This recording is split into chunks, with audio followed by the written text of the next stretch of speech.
I'm Rob, and today we are driving the Renault 5. Not the one from the 70s, but the one from 2005, the one that won Car of the Year award. And just look at it, it's absolutely incredible. So, on the front, it looks super heritage. We got these wonderful square daytime running lights, all new logo, little details, French flag everywhere, personalized customization, like this red line for example. Little bit more wider hips, small detail, looking back to the Renault 5 Turbo. Stunning rear taillights, honestly, it just looks great everywhere. Renault 5 badging, little wink that this thing won Car of the Year award, as well as the Alpine A290. And yeah, just look at it.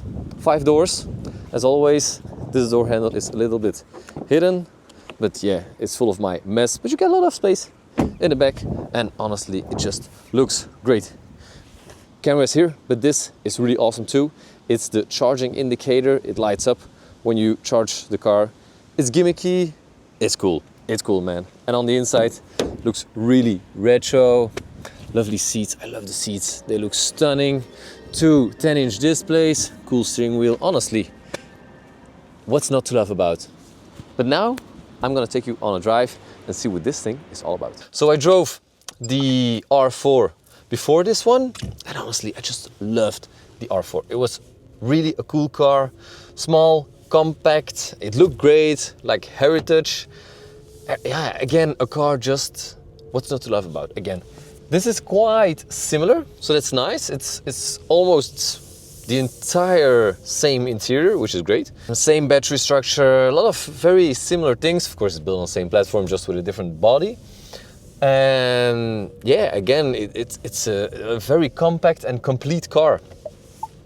So big difference between this one. I'm gonna just work on the differences very short. And it's honestly, it's just one thing, and that's you don't have the driving pedals. To work a bit with the regen and the one pedal driving on the car. Here you just have the drive and the B function.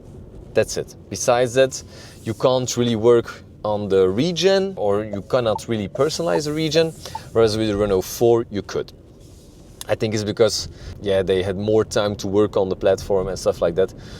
So that's why they implemented that feature. Besides that, honestly, it's completely the same. 2 10-inch displays, steering wheel looks exactly the same, driving position is the same, space here in the middle is the same. So yeah, again, very good job, Renault, because everything looks and feels great. I love, honestly, this dashboard. It looks great, and it all works.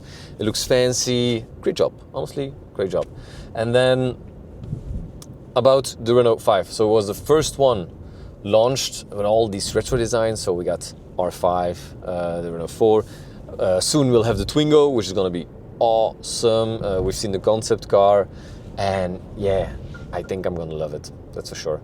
So yeah, Renault 5, very dynamic car. I truly love the chassis. It's very playful. It gives you a lot of feedback, to be honest. When you're searching for grip or whatever, you can feel it, and that's very nice, because not every electric car gives you that feeling. So as a driving car, it's really pleasant, it's really fun. It's very short, so that's nice. It's very nimble in small corners, short turns.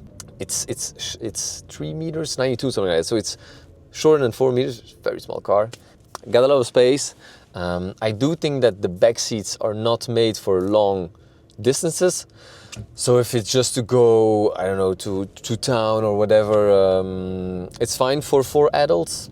But I do think that if I'm sitting here correctly behind the steering wheel, I have difficulties with sitting on the back seats. So it's a thing. Of course, I don't think it's meant as the family car, which is also fine. So I use it mostly of the time as just extra trunk space, which is also fine. But again, everything looks very great. Driving, I love it. The feeling in the steering wheel is great. Driving range is also very great. So with the Renault R4 and R5, you always have 2 choices of battery size. So you have a 40 kilowatt hour and a 52 kilowatt hour.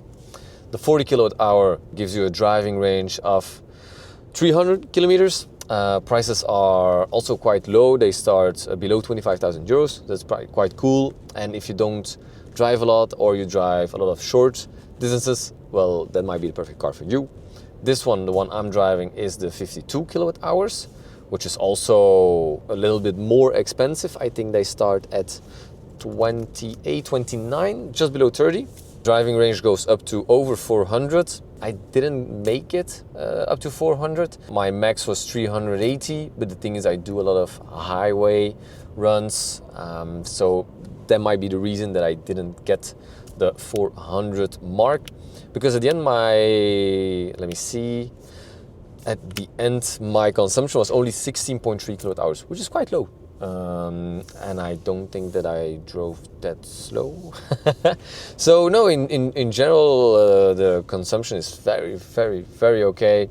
Charging, of course, goes quite fast as we've seen. I think with Ionity or Fastnet charger, so fast charging network, you're up to 80% from 15 in, 20-25 minutes. So it goes very, very fast. Yeah, you know, before you stop, you charge it, you go to the toilet or you go search a coffee or whatever, and hop, it's back at the range that you would expect. So that's, honestly, it's very, very cool. Yeah, and in general, everything, I must say, it all works fine, it feels great. The options are quite cool. Even this one has a Harman Kardon surround sound stereo, which is, yeah, I'd say it's the kind of features you would expect to find in a BMW or whatever.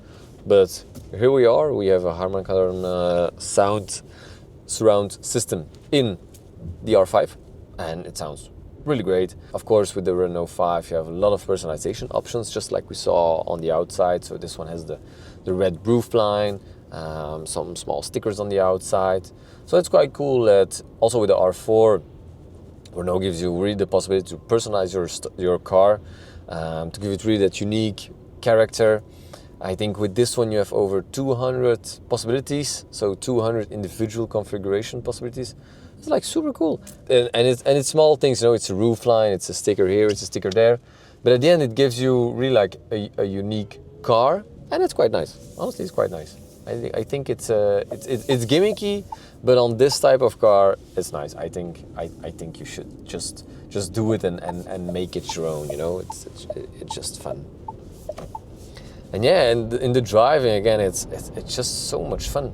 So most of the time I've been driving Econa in just Eco, because then it's just a little bit smoother on the accelerator, and I think it's just more enjoyable to drive. And I always make it out. I always try to get the most out of the battery, because it's just fun. You know, it's a game. You try to play with yourself, like how far can I go on one battery? It's fun. And then with the multi-sense button that you have here, you can just switch very easily between all the different settings, like sport, your individual settings, comfort. So that's nice. So it's more limited. Hey, there's another Renault 5. How cool is that?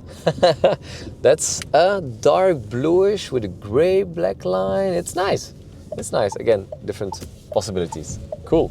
With the Renault 4, you have a little bit more driving modes. You have on top mud and snow, if I'm not mistaken, which is, yeah, not really necessary on this one. And yeah, it makes, again, very enjoyable. All the settings are, of course, here to be personalized in the screen.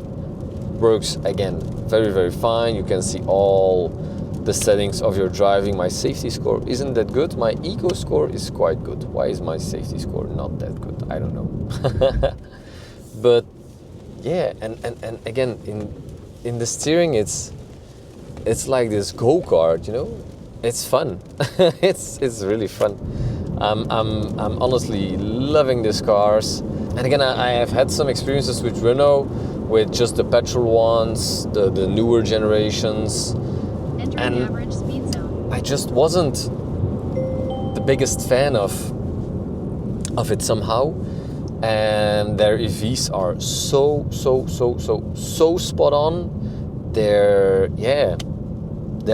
They're seriously good cars, and definitely for the price that they're on sale, you can get a lot of car for a really okay amount of money. it's really doing everything very, very well. This stuff too, it works all very fine. The CarPlay, it works all the time, you know, and that's what you want in a car, that there's just, yeah, no bug thingies or whatever, or laggy screens, buttons. No, it just works. And then again, here down below, not everything is hidden in the screen. You just have your classical physic buttons. Also very nice, definitely, is for air conditioning and stuff like that. You don't want it to be hidden in the screen, so that's also very cool that they just keep physical buttons here. Again, here a lot of storage.